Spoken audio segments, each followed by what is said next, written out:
Welcome to the Afterspin, opinions from thought leaders in our state. I want to ask Howard Lee and Patrick Sebastian, a report released recently forecasts that 20 million manufacturing jobs are going to be replaced by robots in the next 10 years. Now that's going to hit North Carolina especially hard because we've got some 475,000 manufacturing jobs, about 10% of all the jobs in our state. What's going to happen to the people holding these jobs? How are we going to replace them?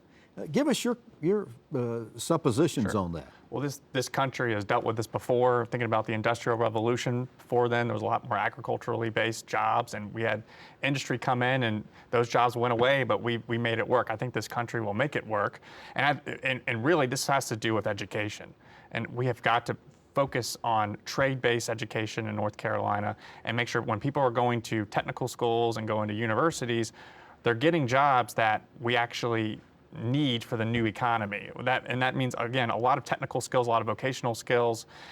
The days of going to put $200,000 on your credit card to major in dance or women's college studies, education, it just doesn't make sense anymore for the way our economy is working. So we have to work on, our colleges are going to have to transform perhaps more than anybody to work on the jobs of the future, not necessarily just finding yourself. It needs to be about Howard, employment. this is right in your wheelhouse.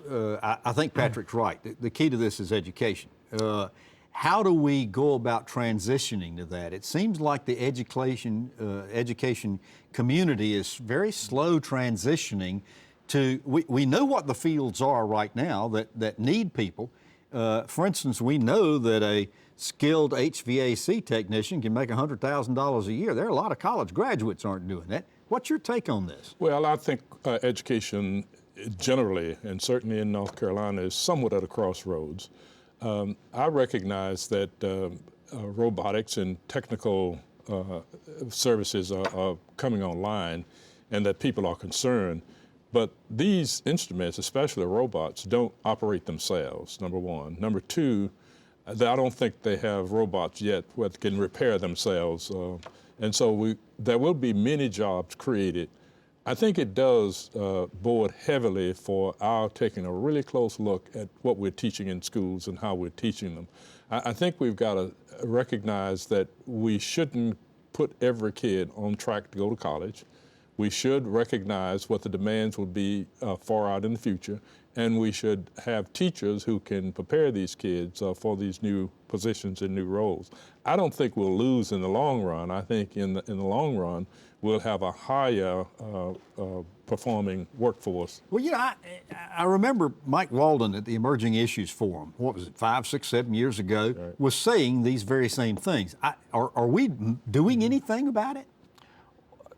Moving toward... We are moving too slow, absolutely. And I could not agree with you more about the college track. Look, where I went to high school, it's such a social pressure. If you did not go to a four-year college, you were really looked down upon. I mean, you really were. But then you go to other parts of the country where it's not necessarily expected that you go to college. It's a whole social mindset that you have to go to a four-year university or you can't amount to anything. That's just not true. Like you mentioned with HVAC, and I have actually clients who work in that and make this guy self-fund his campaign because he did so well running a small business and it's grown so quickly. So we've got to change the mindset of we need higher education, but it doesn't necessarily mean college, and we have to teach skills and teach people getting Howard, a job. what's it going to take to get people to move in this direction and speed it up? Because we've been talking about it a long time. It's a tough challenge, and it comes back to whether or not the legislature is willing to fund some of these new types of educational programs. But shouldn't the educators themselves grab the initiative and say, okay, here's where we need to be? Well, I think there's no question that they should, but I'm not sure they are the people who should do it. I think industry itself has to play a major role.